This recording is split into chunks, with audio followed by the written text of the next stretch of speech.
Գյորջյան Կասկադ 60 ամիս փուլային վճարում բազմաթիվ առավելություններ։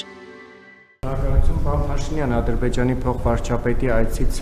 ընթացքում տեղի ունեցավ հանդիպում գործարարների հետ, ձեզ հայտնի է ինչ գործարարներ են, ովքեր են մասնակցել այդ հանդիպմանը, ինչ հարցեր են քննարկվել, նաև մամուլում հրապարակվեց, որ Ադրբեջանի փոխվարչապետը ցանկություն է հայտնել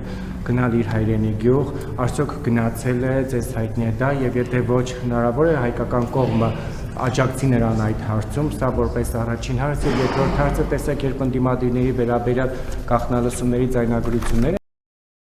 են հրապարակվում, նրանք ասում են, որ բա ինչի իշխանության ներկայացուցիչներին չեն գաղտնալսում, արդյոք գաղտնալսում են օրենքի կապված խնդիր չկա, թե այնուամենայնիվ չեն գաղտնալսում եւ այդ գաղտնալսումը իրականացվում է բացառապես ընդդիմադիրներին ճնշելու, ընդդիմադիրների շուրջ տեղի ունեցող զարգացումները բացահայտելու համար եւ որպես դրա շարունակություն 3 Սամվել Կարապետյանը հարցազրույց էր տվել մի շարք հեռուստաընկերությունների, հայտարարեց, որ սեպտեմբերին պատերազմ չի լինի, որովհետեւ Նիկոլ Փաշինյանը իշխանության չի լինի։ Ես նոր ասացի, պետք է հասկանալ, որ կալուգացի օլիգարխը ինքը հասկանում է ինչ է խոսում, ես վստահ չեմ դրանում, գրեթե վստահ եմ, որ չի հասկանում ինչ է խոսում։ Հաջորդ հարցը գործարարների խմբի մասին, այո, գիտեմ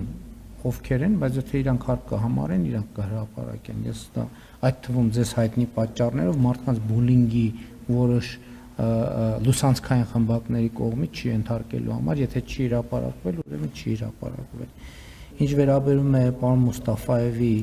ծննդավայր այցելելու հետ կապված, նման հարց չի քննարկվել, ես տեղյակ չեմ եւ չի այցելել։ Բնականաբար աշխատանքի ավարտից հետո պատվիրակությամբ վերադարձնել են։ Ինչ վերաբերում է գաղտնալսումներին, ես չեմ կարող ասել գաղտնալսումների շրջանակը ինչպիսին է, բայց ակնհայտ դուք գիտեք, որ իշխանության ներկայացուցիչներն էլ են գաղտնալսում եւ ասենք օրինակ Հովիկ Աղազարյանի դեպքը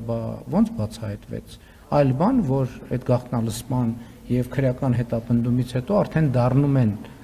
անդիմադիր, որպեսզի ներկայանան որպես քաղաքական հալածյալ, որովհետեւ անտրամաբանական է որպես քաղաքական հալածյալ ներկայանալ իշխանության կազմում լինելու պարագայում։ Ով է ասում, մենք բան ունենք, մենք դատապարտված նախարար ունենք, քաղաքաշինության կոմիտեի նախագահ, չգիտեմ էլ դատապարտված են թե չէ, բայց ոնց որ չեն գաղտնալսել, առանց գաղտնալսման ոնց այդ քրեական գործերը հարուցվել, ոնց են կալանավորվել, ոնց են դատապարտվել։